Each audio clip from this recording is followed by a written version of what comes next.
Okay, and I'm going to ask Nick, who's now listening, that we're now up and running, if you can move. You're going to have to be moving it forward.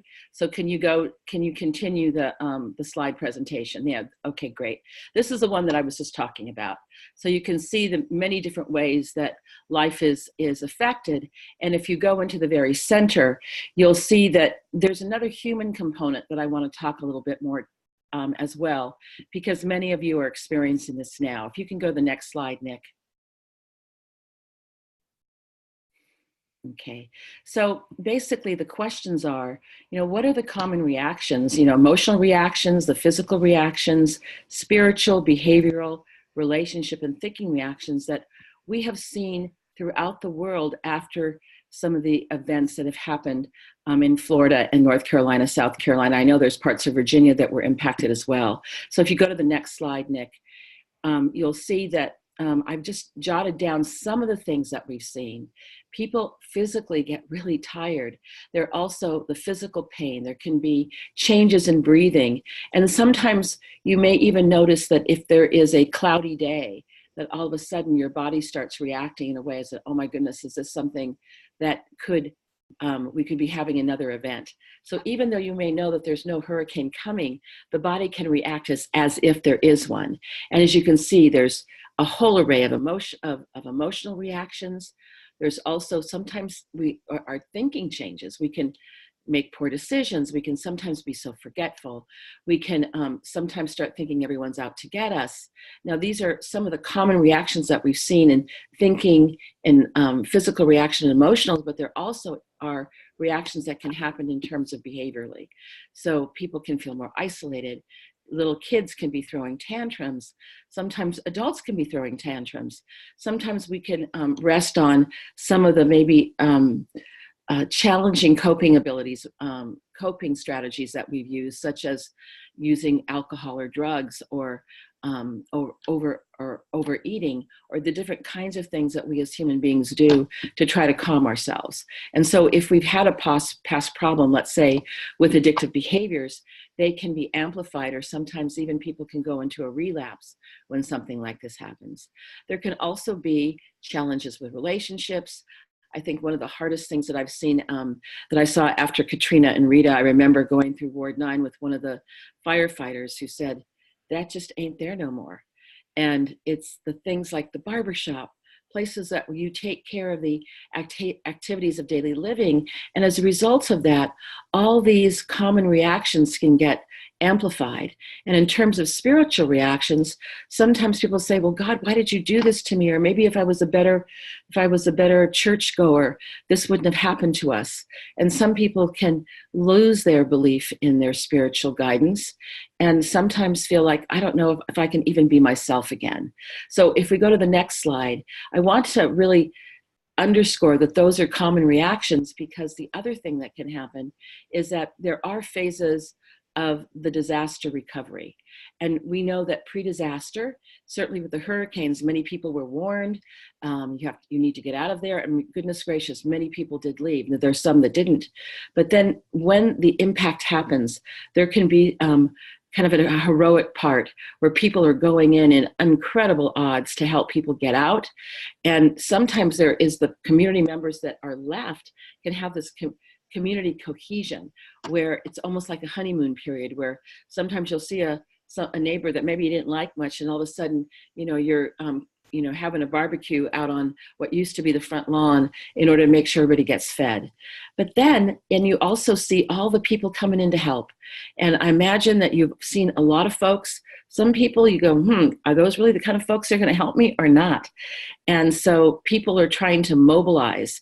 And I think you may be seeing some of that right now. But then there's a period where people start getting disillusioned, going, the help's not coming in fast enough. How am I going to feed my kids? Where are my kids going to go to school? Oh my gosh, I don't have a job now. Where am I going to relocate in order to try to reconstruct my life? So there can be a lot of sadness and loss and grief, and also despairing in governmental officials of feeling that things are not moving fast enough. And that's why as much as I think that it can never be fast enough. There are helpers, which on the very last slide have some of those helpers that can hopefully add some assistance to some of you. But then there's eventually reconstruction, there's new beginnings. And many people have told me that although it was so hard, eventually life does go forward. And sometimes people move out of, maybe Florida or North Carolina or South Carolina, but oftentimes people go back, they rebuild their communities, and they think about how can we do it better this time, that when another hurricane hits, that we'll be better prepared.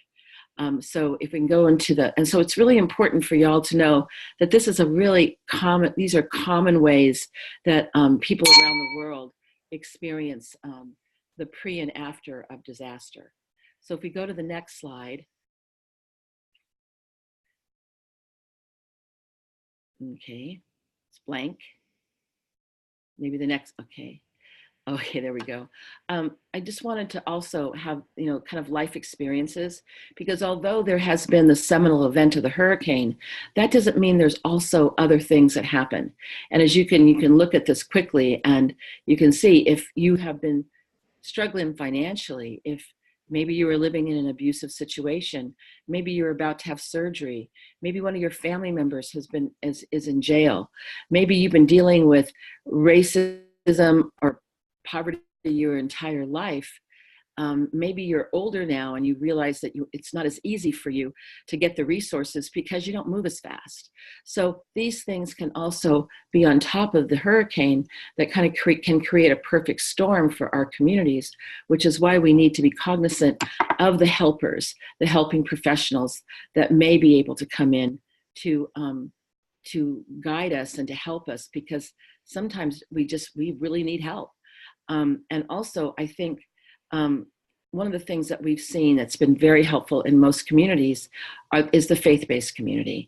And we've oftentimes linked with faith-based communities because they often are already out ministering to the people that are in their congregations, people that have attended, whether it's a Christian church, a synagogue, a mosque, that those folks are out in the trenches trying to help. I loved, I saw something on one of the news programs about Fred Rogers, Mr. Rogers, and my kids used to certainly watch him, that said, now, if there's a disaster, there's always going to be helpers. Look for the helpers if mom and dad aren't there. And I think we can say the same thing for adults. There are many helpers that come in that can really provide assistance right now, who have experience with dealing with these wide-scale human toll of disasters. So if we can go to the next slide. Okay, so one of the things that we've learned, and this is really important for those of you that are listening that are from the impacted areas that don't feel like yourself, is that when the model that we take around the world is called the community resiliency model. And basically how we help communities is by paying attention to the biological reactions. I just talked about a lot of the common reactions, but oftentimes it's in the body. It's like we may see that stormy day and our heart starts to beat. And then we feel like, oh, then it's kind of, the train has left the station and then we're feeling tight.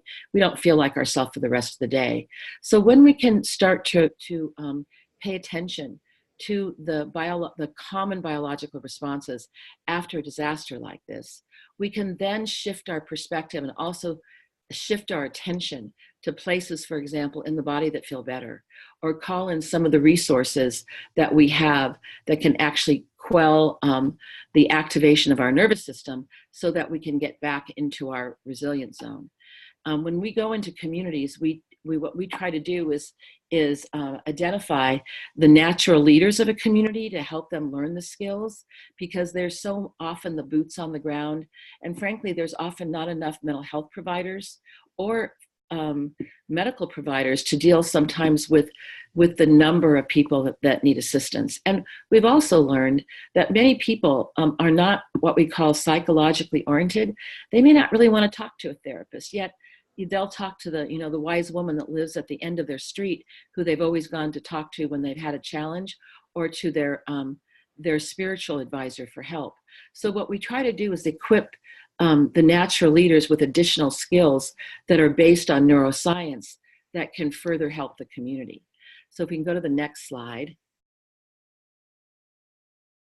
Okay, and if you can, there we go, is that, so the key concepts of our model is that we all have a resilient zone. And if you notice, it's not a flat line, it's a wave. Now, this is not a happy zone. This is a place inside of us where we know we can handle whatever challenges or stresses that are thrown our way. So you can even be annoyed or angry when you're in that resilient zone. You can be sad, but you can feel, okay, that's true, but I need to go stand in that line because they're giving out vouchers for the Walmart that's still standing, and I need some food for my kids. So sometimes we can get so knocked out of our resilient zone that we have a hard time organizing ourselves to even be able to figure out how we're going to reconstruct our life. So the resilient zone is what we're trying to help people access. And even when things are going crazy around us, we still can have this resilient zone where we can find our better self to respond to some of the challenges that we're facing. So if we can go to the next slide, Nick. So here's our resilient zone, and here's the thunderbolt of we can say the hurricane. And so instead of being in that nice resilient zone, some of us can get stuck in the high zone. And when we're in the high zone, we're edgy, we're angry, every little thing bothers us. People that sometimes are just being friendly. We say, leave me alone. I don't want you to help me. You're not helping me anyway. And we're just not feeling like ourselves. We're snappy at our family. We sometimes don't make the best decisions when we're in that high zone. And then we also can get stuck in the low zone. In the low zone, where we feel sadness, isolation, exhaustion. We may feel that, we just can't even, we don't have any energy to do any of the things that we need to do to reconstruct our life. So it is common for any of us to go into the high zone or low zone. When it becomes problematic is when we get stuck there. And after a natural disaster, when everything that we're used to can sometimes feel like it's falling apart, we may be stuck in a higher low zone, sometimes for the first time in our life, and just wonder, is anything ever going to be the same again? And I always, like to quote the people that I've learned from in my experience of the years of working after disasters. And I remember that same firefighter telling me, Elaine, we're going to have a new normal.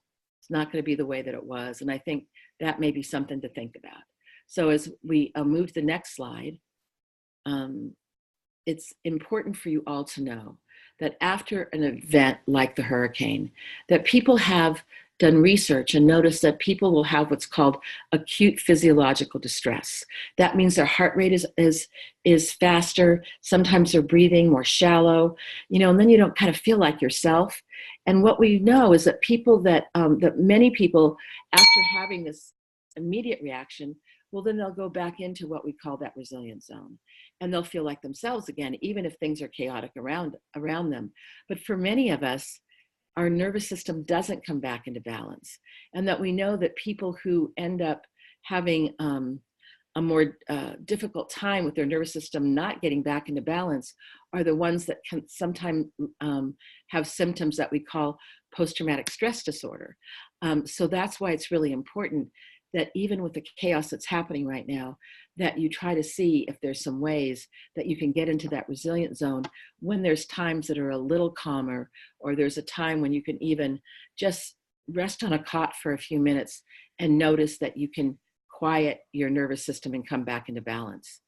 The other thing that I want to caution you about is that there is a growing sense of neuroscience that for some of us,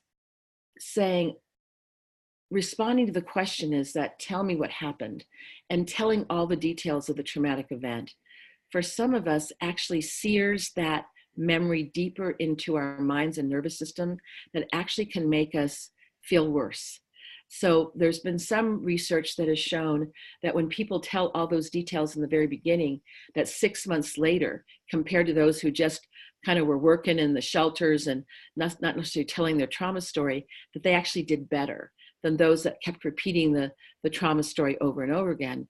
So I really, I'm going to encourage you that if you're going to talk about what happened to you, to also add some elements to it that are also your resiliency story that goes along with the trauma story. Like, when did you know that you had survived? Who else in your family and friendship group got out? Who's helping you now? And to think about those kinds of things and elements of the story that also helped you get through and are maybe helping you get through right now. So, one of the questions that we often ask is, what if we front loaded with the ability to reset the nervous system, so when these things happen, that we already have a way to do that? And I'm sure some of the people listening, know, I know how to get back into my resilient zone, and I'm doing it, not necessarily making things any easier, but I'm seeing what I have to do to start reconstructing my life and my community. So if we can go to the next slide. So these are things that we have learned about when people can get back into their resilient zone. And that photograph is a woman who was encountered by some of our community resiliency model teachers in the Philippines after Typhoon Hunan. And we worked there with many different individuals and social services agencies in the Philippines. And we also worked with the Seventh-day Adventist community and trained a number of their ministers on the island of Iloilo. And these are some of the things that we've learned, so that people who can readily access their resilient zone and learn how to do that, engage in self-care and care of their families, help to rebuild their communities, are more open to new ways of creating better communities, and to meet the challenges from past, present, and future. And believe me, they all will be there. Many individuals around the world, again, we've learned, are not psychologically oriented. And sometimes we have to think outside the box and offer new menu choices to people. And I'm talking that these skills are part of the menu choices, but there's other things that I'm sure are coming into your community to help. But I've learned that the most important thing for all of us as human beings is that we try to remember what has helped us get through hard times in the past. Because if they helped in the past, I think they may be able to help us in the present. Often people tell me around the world that their spiritual beliefs help them get through. So there's so many different ways that we can to go forward and to start feeling better. But trying to think about how we stay in balance ourselves is one of the key factors. So the next slide. Is that the community resiliency model, as you can see, we could probably have the world on here. We've just noticed that whether they're children, we can help children in very simple ways. And I'm going to teach you 3 skills today, and also our Help Now strategies that you could probably start utilizing right away to start helping yourself and your community. We really found that also the model can really help for people that are the first responders. And I imagine many of you are really out there in the trenches, really trying to help others. Okay, next slide. So the interventions that I'm going to share with you are really easy to learn. There's 6 interventions. I want to also let you know that we have a free app called EyeChill. If you have a smartphone, and if you're hopefully you're able to access the internet, and I know that for some areas that may be more difficult, but we do have an EyeChillApp.com, and you can also get it on the smartphone, and it goes over the skills, and people tell me that it's been helpful for them to listen to the skills as they're trying to recover from what's happening to them. So with our skills, you don't have to talk about the past unless you want to. You don't have to read or write, so for kids or for people that are lower literacy. And also our model has been used in so many different cultures around the world. And the fact of the matter is we all have a nervous system. And those common reactions that we talked about earlier, I have asked those same 6 questions all around the world, and people have given me the same answers. So it really is the human condition after these kinds of things. And also it can be used with people of different ages, whether they're little or they're old. People can learn how to pay attention to their well-being, and that is one way that they can also pay attention to their ways to get back into their resilient zone. All right, next slide. So this slide I'm just going to talk about briefly, but one of the things that's helpful to know for those of you that are having symptoms within the body is that there's a part of our brain that's actually, if you go one more time, Nick, to the next one, called the limbic area of the brain. There's a part of the brain called the amygdala, and that part of the brain is really designed for your survival, to remember all the negative things that have happened to you. And when survival brain gets triggered. It can get triggered like from a cloudy day, from a smell, from a sound that may remind us of the hurricane. Then if you can go back down again, Nick, the survival brain can get triggered. And the survival brain reacts without thinking. And that's when we go into a fight, flight, sometimes a freeze reaction where we can't move, and it's unconscious. It's like right now you may be digesting your breakfast, but you're not telling your body, oh, digest my food, or your heart's beating. You're not telling your body, make sure my heart's beating. Is that these things happen automatically. But after a disaster, what can happen is that we can always feel like we have to be fighting, or that we want to just get the heck out of here, or that we feel immobilized, like we can't move, because those are the behavioral reactions that can come out of a big traumatic event, like the hurricane can be for some folks. So when the survival brain is activated, it's really meant for our large muscles to get away from something, or to be so still that maybe the danger will pass and we'll survive. So when that happens, if you go up again, Nick, to the cortex, is that the cortex, which is the seat of executive functioning that helps us integrate all three parts of our brain. It helps us make decisions about ourselves and our family. This part of our brain can get a little offline, so we're not thinking as clearly. And when not thinking as clearly, it can be harder for us to, again, reconstruct our lives again.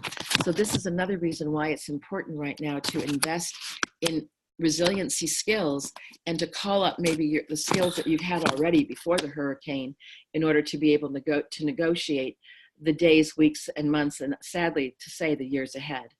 Right, the next slide. So we're going to talk a little bit about one of our skills that's called developing resources, because what we pay attention to grows. So there is a concept in neuroscience that says that brain cells that fire together wire together. And that means the more that we pay attention to something, and the more we pay attention to well-being, the stronger those connections get. And actually we can make new connections, because the brain is what we call plastic. And that means that the brain can change. And so even though you may be feeling very distressed, that it's really important for all you to know who are listening that there are ways to feel better. And that means paying attention to your well-being, not just the distress. So if we can go to the next slide. I just talked about that. So it's just important. That's the hope of the nervous system.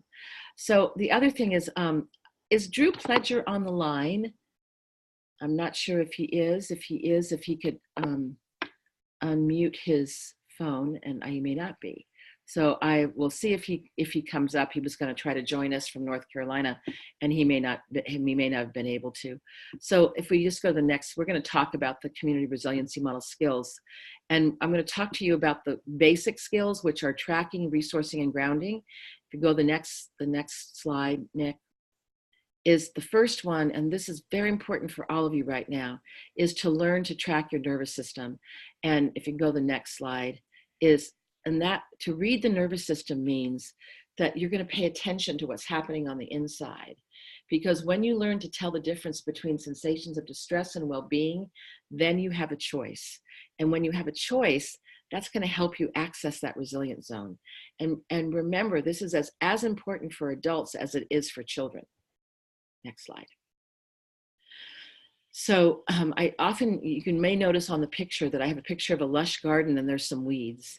So sometimes what happens after a disaster is people keep telling that story over and over again of the trauma story that I mentioned earlier. And when they do that, it's kind of like you're pouring water on the weeds in your garden. And if you pour water on the weeds of your garden and forget to pour water on the flowers and the fruits, what's going to happen? What's going to happen is that the weeds are going to take over. And there's a danger of that happening after disaster.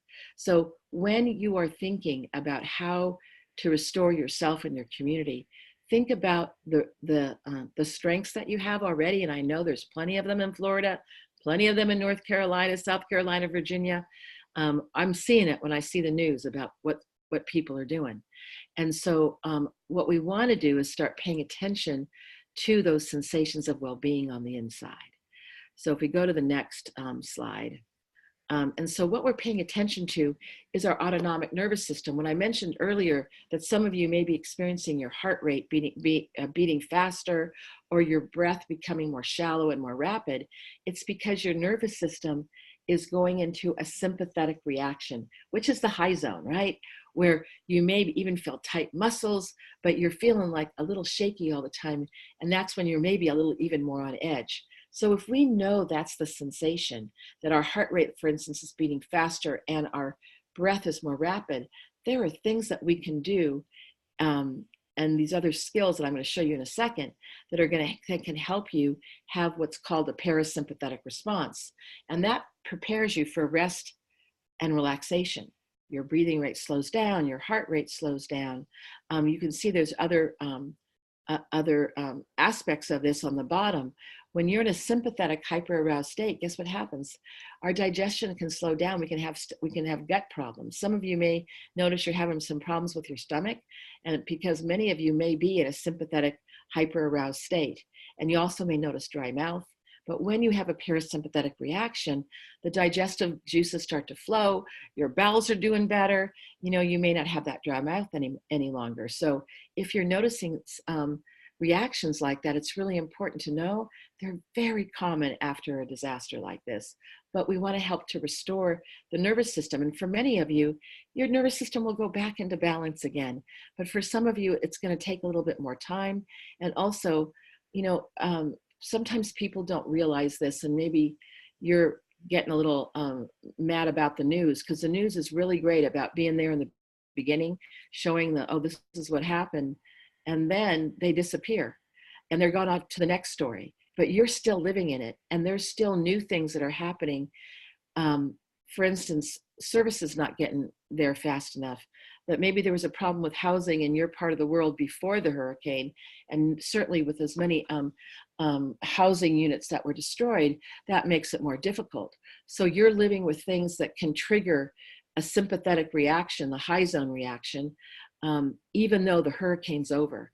So that's the other part of it, why there also needs to be a continual working for you as individuals and communities about how to restore this balance, because you're just in the thick of it right now, like we talked about the phases of disaster recovery. So next slide. Okay, so these are common sensory experiences that people have with stress and trauma, sensations of resiliency. And also, I want to talk a little bit about release, because sometimes when that happens, people are a little bit like, oh my gosh, is that something that, is there something going wrong? Maybe I'm getting Parkinson's or something. So when you've been in that sympathetic hyperaroused state and your body comes back into balance, sometimes there's a little shaking that happens. And we even have phrases in our language, right? Shake it out. And so you may notice a little shaking. Sometimes there's a trembling. Sometimes people, like when their digestive juices start going again, they may burp, lots of yawning. They can feel changes in temperature that actually feel good, not bad. And there can be tingling in the extremities. So those are normal reactions of the autonomic nervous system coming back into balance. So if you're experiencing some of those, many times those are just really common reactions. But of course, if you're concerned about any of the physical reactions that you're having, we really try to find one of the medical stations that are in operation so that you can go get checked out. But when your body comes back into balance, it's very natural to have some of these biological release sensations. So the next slide. Okay, I'm going to talk about the next skill. So the next skill is called resourcing. And so this is essentially is to ask yourself right now, what uplifts you? What gives you strength, joy, or peace? Here are some things, some pictures I put on here that, could be the things that bring that to children. A resource can be anything. It can be a person, a place, an activity, it can be your faith, and even with something that maybe that you love that's not there anymore, but you still hold it in your heart. You can call it up, and it still can be a resource for you. Was that okay? So next slide. So when we're working in areas after disaster, these are some of the questions. Some of them I've already mentioned. That I wouldn't necessarily go up to someone, oh, well, tell me your resource, because they might say, what are you talking about? I just lost my home. Um, these are some of the questions that are resourcing kinds of questions. You know, again, I'm going to repeat them. They're important. Do you remember when help arrived? Do you remember the moment you knew you had survived? Do you remember the moment that your friend, family member survived? When you've had hard things in the past, what or who have helped you get through? Who or what is helping you the most now? Now, this is an emphasis point because I've already said it, but now you have this in the slide, but to think about these questions as you're talking to yourself and you're talking to the people that you care about. And if we go to the next slide. Next slide, okay. So this is just, you know, emphasizing the conversational resourcing that I just talked about. Next slide, Nick. Okay, I want to talk a little bit about kids, and sounds like Drew couldn't be on the call this morning, but Drew Pledger is a social worker, someone we work with. He's one of our community resiliency model teachers in Raleigh, North Carolina, and he went out and worked out at Fort Bragg after the hurricane, and he talked about what he did with the children was he really did help them with creating some of these resources. When you already have things that are so difficult for kids, we don't necessarily have to say draw the hurricane. We can do the same thing about drawing things that uplift them. You know, when we were in, I was in China after the Sichuan earthquake back in 2008, and these children had just lost everything, and we had them just draw things that made them feel better. And I can remember one little picture. The little girl had drawn herself holding her best friend's hand. Now in the background there was a picture of her house that had cracks in it, and then there were these two little birds. And I asked her about it with a translator, and you could just see her light up. So the things that are important to do with children, because children are going through so much distress, as we all know, is trying to help remind them of what restores their well-being. And sometimes it can just be it can be so simple, but it's not necessarily about talking about the trauma, but also reminding them, you know, about their favorite toy, their activity, their friend. And it can be difficult for them right now because they're not maybe in their same school system. So what are some of the things that you can help them call up that can help them restore their little nervous system? For children, we call the resilient zone the okay zone. And as some kids have said to me, well, I can be okay sad or okay mad, but I'm still in my resilient zone and I don't lose my head. So how can we help them do that? And if we've lost homes and we're living in shelters, you know, we have many people have created got little boxes and created resources. They can draw things, put things on the inside. I mean, sometimes things happen that you've escaped with, you know, a suitcase. That's all you have. But oftentimes the children have taken things that have meaning to them. But let's say they couldn't take things with them. You can help them create new resources or even imagine resources that they can keep in a little box, or you can make resource booklets for them that they can take if you're going from a shelter to temporary housing, so that you help to continue to build those resources for them. Children like to play games too, and I don't know if Save the Children or other organizations are there, but it's really important to keep kids moving, because when they move the large muscles of their arms and legs, it can help them regulate their nervous system. So try to get the kids moving in whatever way that you can. And I know that usually there's some really good activity folks that come in after disasters to help children. So hopefully you've had the opportunity to have them. So the next slide. Okay. So I'm going to just ask you all to just take a few minutes, and I'm going to ask you to do this for yourself right now. So can you bring to mind something or someone that gives you hope, peace, or helps you get through tough times? So just think about it for a minute. And as you think about it, I'm going to ask you to think about the details. Like, let's say if it's a person, you know, how have they helped you? What are the kinds of things that they've done with you or for you that have you call that person up as a resource? And then as you do that, I'm going to invite you to notice the sensations connected to that resource and see if those sensations are pleasant, unpleasant, neutral. And if you notice unpleasant sensations, I'm going to invite you to draw your attention to any place inside that feels better And let's say you say, gosh, Elaine, no place inside feels better. Then bring your attention outside of yourself and look around the room. Pay attention to colors. If you have something, a surface that's near you, a chair, a table, just put your hands on it and feel the hardness of the table. Feel the temperature of the table. Sometimes we have to bring ourselves outside of ourselves to help our nervous system come into balance. Okay. So that's tracking with resourcing. And on the EyeChill app, if you decide to listen to it, it goes over this instruction again. So if we can go to the next slide. Next slide is called grounding. And many of you probably have heard about this. And what does grounding mean in our model? It just means your direct contact with your whole body or the part of body with something that provides support. Like right now I'm sitting in a chair. And so I can feel that my back supported by the back of the chair, my seat making contact with the seat of the chair. I can bring my hands, like I said earlier, on the table. Sometimes I just ground through my hands. So these are all ways that draw us to the present moment. And why that's important after a hurricane is that when we're, in a state of distress, we sometimes are thinking in the past about what happened or too much in the future that we're not paying attention to what we actually can do in the present moment. So bringing our attention to the present moment becomes so important. So if we can go to the next slide, Nick. So, we can also ground people go, I don't even have a place to lay down or sit, is that we can stand against a wall. We can lay down on a field. We can walk and ground. We can bring our hand against something solid and we can ground that way. What I'd like to do right now, just briefly, is take you through a grounding exercise. And so I'm going to invite you to find a place or a position that's more comfortable for you, sitting, standing, laying down, or possibly just bringing your attention to a part of your body.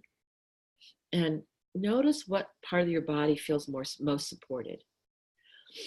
And as you do this, as you bring your attention to the part of your body that feels most supported, see if you notice any changes in your breathing, your muscle tone. If your back is against something solid, notice your back making contact. Notice whatever part of your body is making contact to either a wall, a chair, a floor, bed.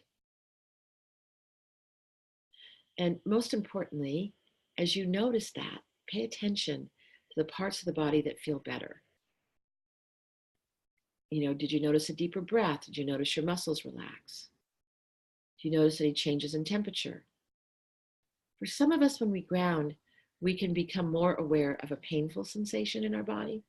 And so if that's your experience, I'm going to invite you to draw your attention to some place in the body that feels a little bit better. So remember that our nervous system, our body, is designed for well-being. And so even if we're feeling pain, we can try to bring our attention to some place in our body that feels better. So just spend a few moments just noticing what happens on the inside.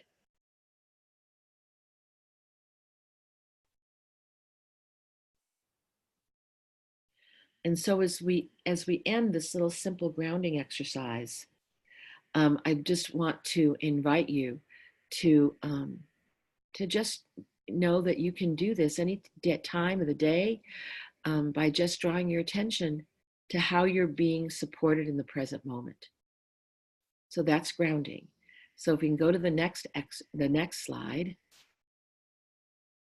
it's called Help Now. And sometimes when things get really overwhelming, and some of you may have had this experience, I certainly have had it in my life experience at times, doing tracking and resourcing or grounding just doesn't help me because I'm just not present enough to do those skills. But we have something called Help Now that are very simple. And I know that Drew is on the call right now, and I'm going to ask him to unmute himself because I think he did a number of these Help Now strategies at Fort Bragg after the hurricane in North Carolina. So Drew, can you unmute yourself and maybe tell us a few things about what you did out there? So maybe not. Let's see. we'll see, because I've just gotten a notice saying that he's on the call. Well, go to the next slide, Nick, and maybe if Drew can figure out how to unmute himself, that he'll join us when he can. So these are some of the Help Now strategies, and if you look through them, they're pretty simple. Would it be helpful to go for a walk together? Sometimes it helps to get the energy of anxiousness out by pushing against the wall with our hands, or pushing our back against something solid. You want to do this with me? How about, can I get you a drink of water? Sometimes it can help, just if we look around the room and see what catches our attention. Is there a color that you like? This really is helpful for children, by the way. When I'm not feeling like my best self, sometimes I found it helpful to remember a time in my life that was better than this moment. If I'm really anxious, sometimes it helps me to count down from 20. Would you like to try it with me? And then talk about the EyeChill app. So that's what we call conversational. Oh, there we go. Hi, Drew, is that you? Can you hear me now? Oh, we can hear you. So Drew, thank you for joining us. As I said, Drew is a social worker from Raleigh, North Carolina, and he had worked in some of the shelters down there, children after the hurricane, and so he's going to share with you some of the things, skills that might be helpful for some of you. Now that I've gone over the three basic skills of helping. So go ahead, Drew. Okay, and I apologize. I've been on the entire time, but I'm not sure what, but I wasn't muted on my end. Well, I'm glad you're not muted now. So, as Elaine just said, I've worked down at Fort Bragg in one of the shelters, and a couple of things come to mind. First of all, that was the second time in 2 years that I had been there for a hurricane response. And I've realized that even though I wasn't devastated by the hurricane in terms of any damage, that I had some residual trauma just from having been exposed to that the first time. And that's carried forward since then. But I went into the shelters there that were also being staffed by the United States Army. And my primary function there was to supervise most of the children there. And so I immediately began to build into my work with the children a lot of these skills. So one of the things that I made sure that I had was a huge box of stuffed animals that I would encourage each child to get and keep with them and that they could take with them. Then we would do a lot of group activities that would build in some of the skills. We did what was a scavenger hunt, where we would go throughout and find different items that the children would first decide on, as a way of also giving them resources. We would do, when we were moving about the place, we would frequently march, either singing a song or counting numbers or different things to give us some sense of grounding in that regard. The families, I think, and particularly since this was my second time there, I actually recognized some of the families that it gave them a great deal of comfort to see their children come into a resilient zone and feeling safe to have their children there. And that, I think, relieved some of the anxiety of their immediate circumstances. There were a few occasions where I had to do some of the shift and stay that Elaine's talking about, in terms of the adults who might come and want to ask questions and whatever. But I was careful too that I didn't work for FEMA, I didn't work for a response organization. So to help guide them where they needed to go, as opposed to attempt to provide, that kind of information. We did some drawings and paintings and that kind of thing that are all not guided in any directional way, but an awareness that the body responds positively to those creative opportunities, and steered completely away from really processing anything about the event other than to focus on our survival and our strength and the opportunities ahead, as opposed to what we had just experienced. And then for myself, certainly had to do some of my own resourcing and rebuilding after that experience, because I would be there through the night and then have to drive back to Raleigh to work during the day and then go back down in the evening. And so that tiredness and some of the depression that they were experiencing, I certainly recognized for myself. So those were useful skills as well. So I'm done.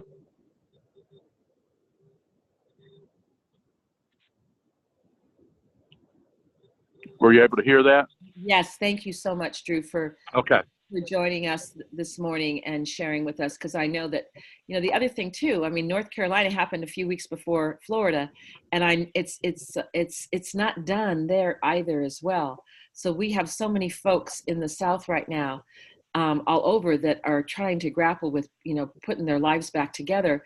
But one of the things I really want to underscore with what Drew was saying, Drew is an incredible helper. He knows our skills, but none of us are immune from getting into that higher low zone ourselves, especially when we're first responders and we're doing a lot of this kind of work.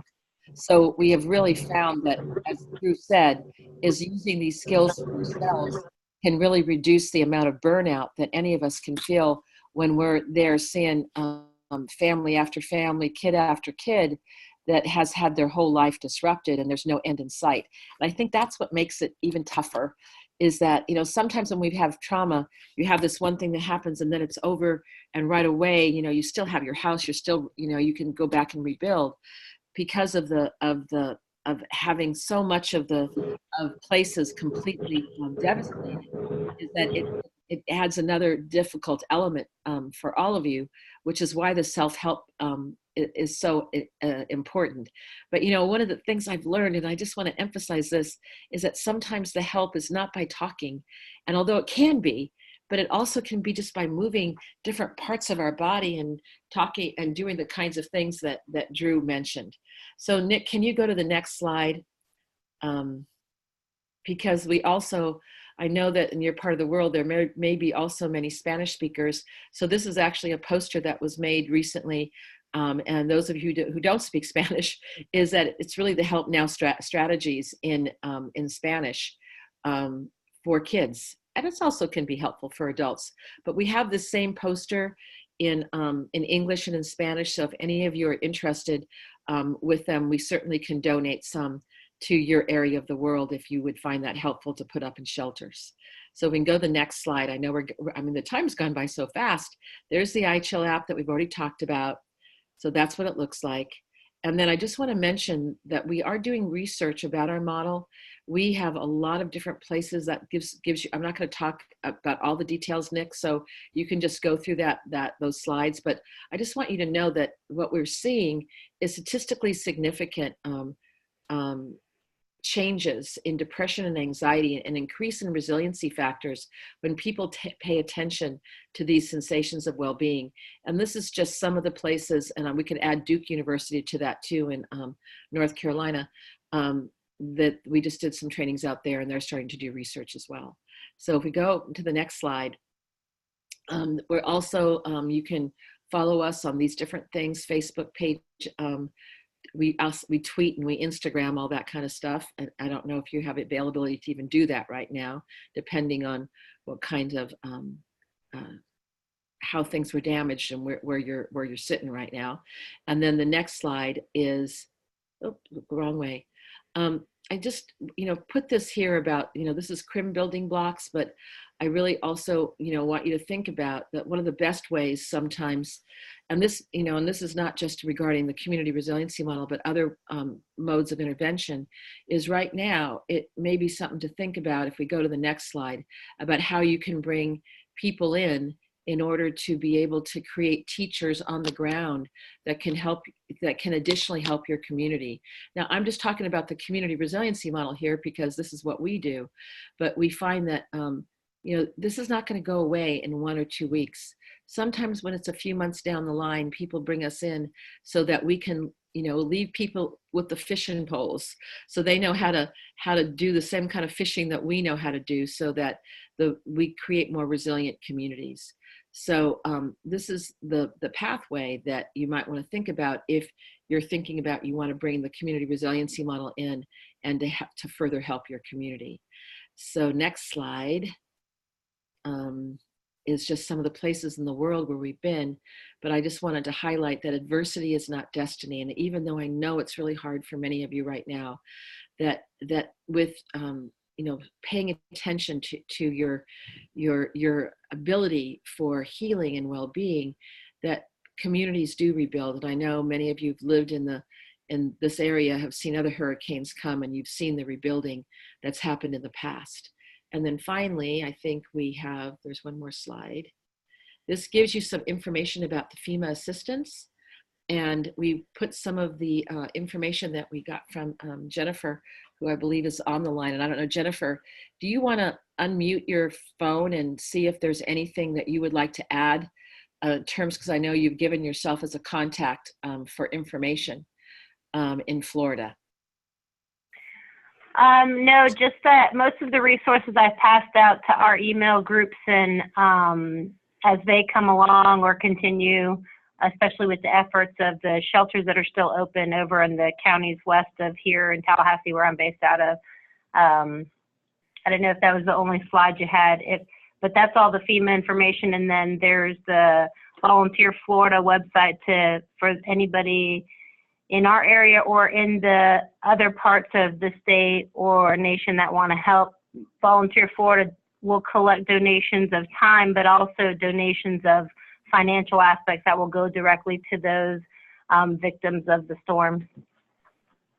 And Jennifer, is there anything you want to add? Because we had a conversation day before yesterday that certainly was enlightening to me, because I know your boots on the ground, and since I'm not certain about who's on the call in terms of if they know the impact that you described to me. Is there anything that you feel as we're getting to end this part of our conversation that you think is important for people to know? Well, I was speaking to somebody yesterday, and they had mentioned that some of these areas who were receiving donations, or even if it was like churches or different things like that were collecting donations, have already begun seeing a decrease in donations. So I just encourage people to continue to donate, knowing that even though FEMA is involved, these smaller communities who don't have access to as many resources, just to continue to donate it and send it out to those areas that are outside of the Panama City area, but also including the Panama City area as well too. And thank you, Jennifer. And Carrie's going to make your phone number available for people to know where they can maybe send things to, because I think that sometimes is that we don't know where to send things to. And since this is going to be posted on the ACES Connection, and Carrie, you might want to unmute yourself and say where it's going to be posted, because there's more people that are going to look at this and they may want to help and not know where to send their donations to. Great. Thanks so much, Elaine. And I just have to say again, I'm so grateful that, Elaine, you are willing to do these pop-up webinars for the communities that have been so affected. I'm the Southeastern Regional Community Facilitator for ACES Connection, and the Southeast is just being hit. It's like there's a target on this area. And so please turn to ACES Connection for resources. I will be posting, Jennifer and I will be posting a story about this call. We will also be getting from Nick, who works with Elaine, the link to the YouTube video of this call, the Zoom video that we'll post on ACES Connection. And then Jennifer has the good resources, the good places to which we can send donations. So Jen, if you'll text those to me, I'll put them in the chat, and we'll also post those on the ACES Connection site and story. So thanks again all for getting up early in California and putting this together for us, as you do whenever we ask. I'm amazed. Thank you. Well, you're welcome. And also, Jennifer, I'm also concerned about, the mental health of folks that may be pretty spent right now. Is there an 800 number or a number that you're using there that can be helpful for people to know about? Yeah, our 211 Big Ben hotline answers all of those. It's our local crisis hotline who also answers our suicide crisis hotline. So if you're not familiar with it, 211 would be the best resource for immediate services. We've made a lot of progress in as far as increasing those resources. Big Ben Community-Based Care, which is our managing entity, and our child welfare, they manage both sides of things. And Department of Children and Families have been doing a great job with assisting those folks as well too. So we've had a lot of grassroots efforts. But like I said, I wasn't aware that donations were already dropping off, but I know that people are still continuing. I would just encourage people to continue to do that, to donate whatever you can. Because I've been to some of those areas and it's terrible. And it's not going to change as quickly as people think that it will. So I just also encourage everybody to encourage others that they're reaching out to be hopeful about the future, because I think that's the only way we're going to be resilient in this sector, but also that we can contribute each person independently, but also through our agencies and through our communities and things like that. Go ahead, Carrie. Yeah. Elaine, too, know that on ACES Connection, there are a lot of resources about self-care for caregivers.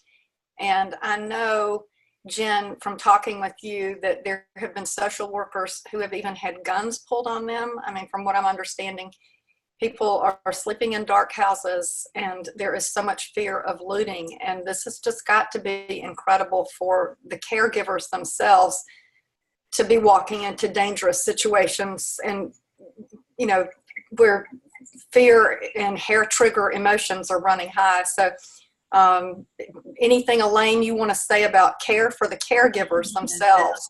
I think it's really important because I think from, what we've heard from Jennifer that she shared with us day before yesterday, I mean, it's a pretty fearful place right now.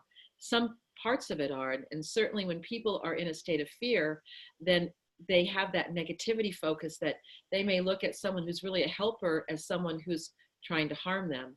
And this is why, if whenever possible, if we can invest in some resiliency building. And I think one of the problems, though, is if people are isolated in like a house that has no electricity, and they don't have the needs that just to be able to survive, then there's desperation that sets in. I mean, is there enough food?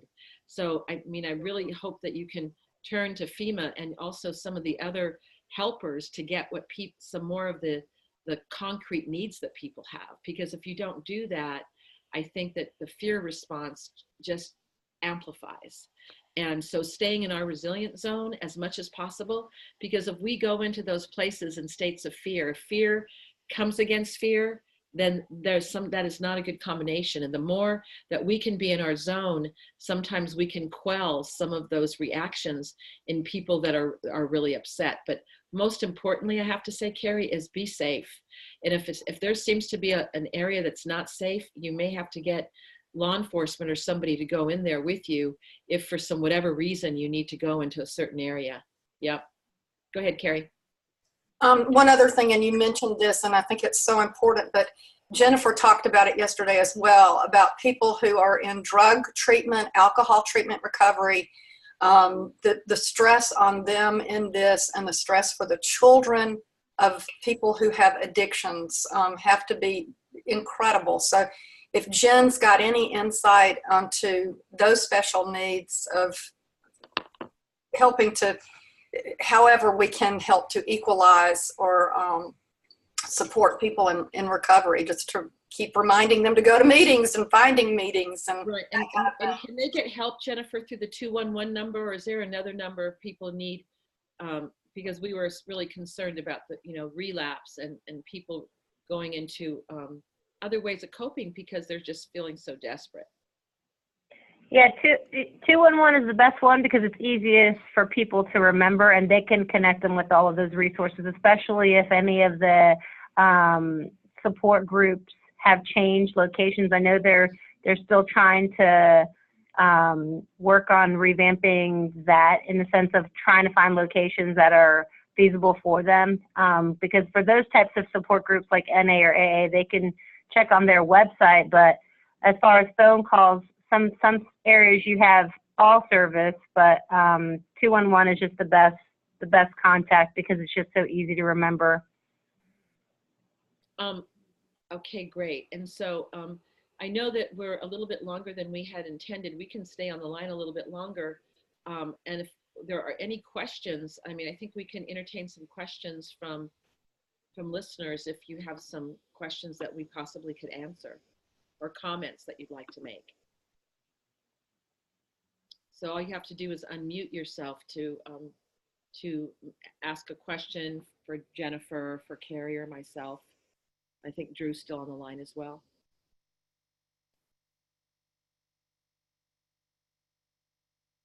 Okay, yes?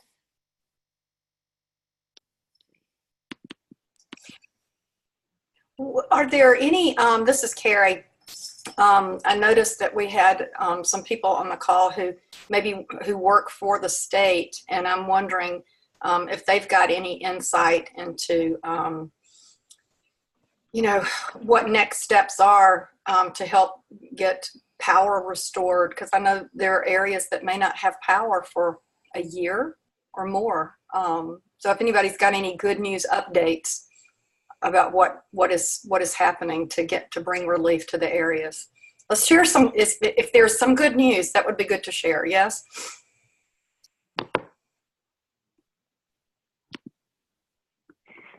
Well, and just a lot of what I was reporting has gotten better. They've increased their efforts for law enforcement and things like that. Some of the areas thankfully have had the bans lifted because some folks had to be in by 7 o'clock or 8 o'clock at night and things like that. But I know that a lot of areas have had bans lifted, which means that getting power back to the larger communities and some of the smaller communities has happened, but there's still a lot of areas that don't have any power. And so when, that with being concerned with their safety sometimes, but there has been a lot of positive things happening in the community. A lot of these families, children and families have a lot of different grassroots efforts and statewide level efforts have brought hope to some of these kids with bringing them, hot food, because that's something that we don't even think about when it comes to our basic needs being met.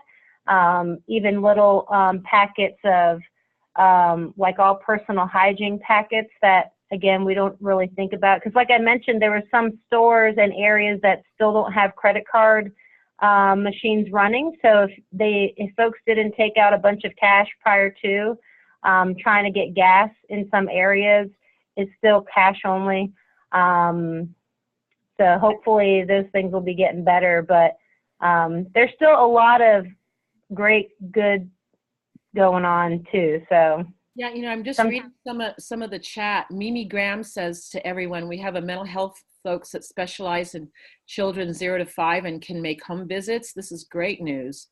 Also, a question came in, what are some things that we can do to improve the stress of people who are coming into our DSNAP sites? A lot of people are stressed, and I wanted to know of some tips or brief intervention staff can do to help them reduce the stress.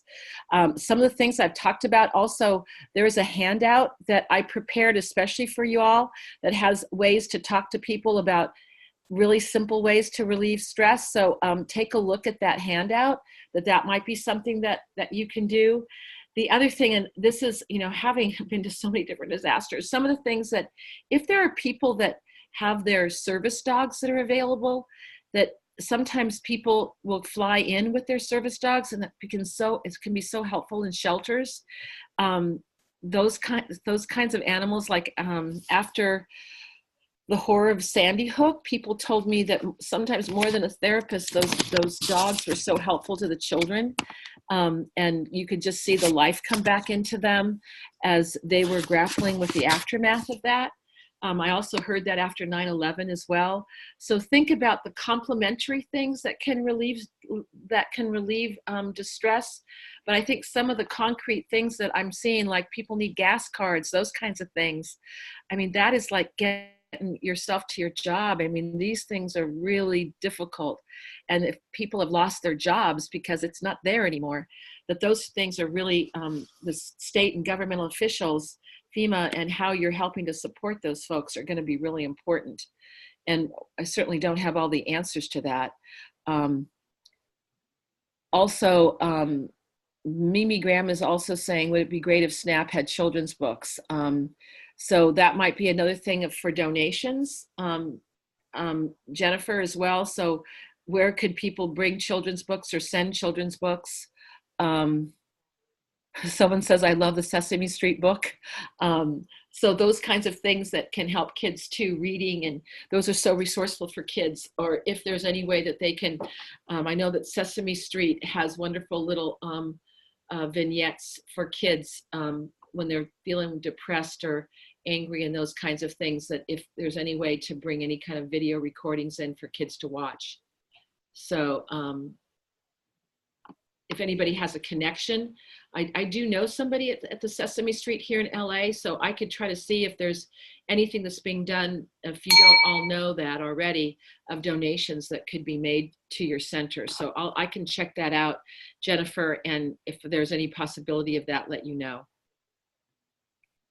Yeah, that would be great. Also, the Mimi Graham did say that, and I forgot to mention that DCF does update their list daily as far as what their needs are and things like that, but there are about 20 child welfare programs open and another 46 that aren't functional. So when it comes to, which she brings up a great point, that when it comes to childcare, if you don't have the childcare because these facilities aren't open, you can't go back to work. So this is all income that folks were once receiving, and unless they relocate, and that's a lot to ask for people to want to relocate from their homes, that, that's their safe place or was their safe place, and how, by vacating it isn't the best way to make it feel safe again, Yeah. And I think that the whole issue of how people reconstruct their lives when there's so many missing pieces that used to be there is so difficult, and you're still in the aftermath of kind of like, if there's 46 not functioning yet, I love the yet, that means that hopefully there's forces that are out there that are trying to get them up and running again. But it's going to take a while, I think, like you said, Jennifer. So in any event, are there any more? I think we need to come to a close. I need 100,000. Oh my gosh. Okay, so here's Mimi again. Mimi, you are just giving us a wealth of information. She's saying here that I read that 100,000 are homeless and the subsidized housing is ruined, so they really need FEMA trailers or other temporary housing. And it sounds like those are not there yet. So this is really a shout out to FEMA in terms of what may be available, hopefully in the very near future. And what's, when we spoke the other day, Elaine, and you mentioned that, all of the information that I had given you, that you had no idea how traumatic this natural disaster has been to our communities, because it's not in the news. Nobody, there's quote unquote more important things to show in the news, and there's just, it's terrible out there. It is so traumatic. When you look at, just looking at some of the areas, I'm trying to remember the site that I was looking at, but it's like a disaster assistance site or something like that, where it shows you the before and after pictures, and areas that were once places where people enjoyed all of their time are now flattened. So all you see is foundations of homes and all the materials, you know, and that's it. Nothing, no homes standing in some of these areas. All these areas that had a bunch of trees, they're all snapped in half, or they look off of a lot of people from this area know Highway 20. When you're driving to and from Tallahassee to Panama City or to Blountstown and areas like that, their trees are bent over like as though they're still in the wind. And it's incredible that trees do that. But you can see exactly how the storm was affecting that area. And all these folks, I mean, they just woke up to a place that looks absolutely nothing like it was when, you know, they went to sleep, even with the increase of the storm. But anyway, sorry. Right. And so I'm also reading from Paulina, I don't know if I can pronounce your last name, Paulina, but is that she's saying that the Gulf Coast apparently has restrictions on trailers and it's not allowing exceptions. So FEMA announced they cannot bring them to the Gulf Coast. So that certainly would be impacting temporary housing. So again, I'm hoping that the governmental officials are thinking then of some other ways. What can you do if that's not allowed? And I'm sure it has probably something to do with if there's another hurricane that they're not very, that they could be destroyed. I don't know what that reason might be. But I also am seeing, I guess there's another post that I want to share. And Mimi, I would just love to hear your voice. You just are sharing such great things. Good news is that Chamber of Commerce is now understanding that childcare is essential for businesses to reopen and people to work. So hopefully Chamber will help to be more of the solution, because I think what also is that comment is that governmental officials are also trying to figure things out, because one of the things that's hard about hurricanes like this is that everybody's impacted, including the governmental officials, your Chamber of Commerce. So they're trying to grapple and figure out what is needed, and that's in the process. So those that live in the Gulf Coast, really try to really reach out to your local officials, because they hopefully have some input to the federal officials to get some of the things that you're going to be needing. And I also, just a shout out that I know that ACES Connection has done a wonderful job in helping to communicate about what's happening. And Carrie, you just posted that please let us know what's happening, right? Because if you let us know what's happening, then we can see if there's a response that can come from the ACES Connection in terms of even donations that may be needed right now. So anything more, Carrie, that you want to say as we're ending the call, or Jennifer? I would just say as one human to all the humans suffering there, that be kind to yourself, be kind to each other. You know, not to look for the fault, but to do as what Elaine is really focusing on, is to look for those those little bright spots. And as much as we can hug and love the children and let them be some little bright spots, they love to be that for people. They love to be the little bright spots. And so acknowledging and allowing them I think will help us all. And thanks so much to everyone for doing this. Jen, you got anything else to add? No, I just wanted to say thank you, Elaine, for waking up so early to do this for us. We really appreciate it. And, you know, it's just a little drop in the bucket, but it's a resources that people can have to go back to help them, because in this type of incident, it being such a traumatic natural disaster, it's a good opportunity for us to build more resilient communities. And that's the whole goal of Peace for the Big Bend, is to just try to build a more resilient community. Even though the areas that are the most have been destructed the most aren't covered in the area that we cover, but we're still more than willing to help in any way that we can, the whole Panhandle area, because these are all folks that we know and work with as well too. So. And I just want to say, I'm reading something from Sandra Eddington right now, and she says, thank you, Mimi, for the resource and everything that you're doing. So Mimi, you're being called out. And in terms of the good work that you're doing out there, and I imagine there's an army of Mimis out there doing some wonderful things in the community to start to rebuild. But also Sandra says that currently we have one shelter where there is over 1,000 people in Bay County. And thank you for providing the webinar, she says, and the resources. But also, if that shelter in Bay County, that's just one with 1,000 people. So Sandra, do you need additional help? And that's something that maybe if you can let Carrie know, then maybe there's, people can send some care packages. I certainly would like to send a care pack. I'm in California. So let me know, Mimi, how we can help your shelter. And because there's people like me in California that are going to be watching the ACEs Connection saying, oh my gosh, we got to send something out there. So please let us know how we can help. And that could go through Carrie through ACEs Connection. All right, we'll keep posting. And again, Nick and Elaine, thank you so much. Jen, thank you. Peace for Tarpon, peace for the Big Bend, Mimi, all the people on this call. I'm sure that just the fact that we are all together is a little bit of comfort. So thank you. Okay, blessings to all, and please let us know through the Trauma Resource Institute. You can, get in contact with us if there's something that we can help or provide right now. So blessings to all. Bye-bye.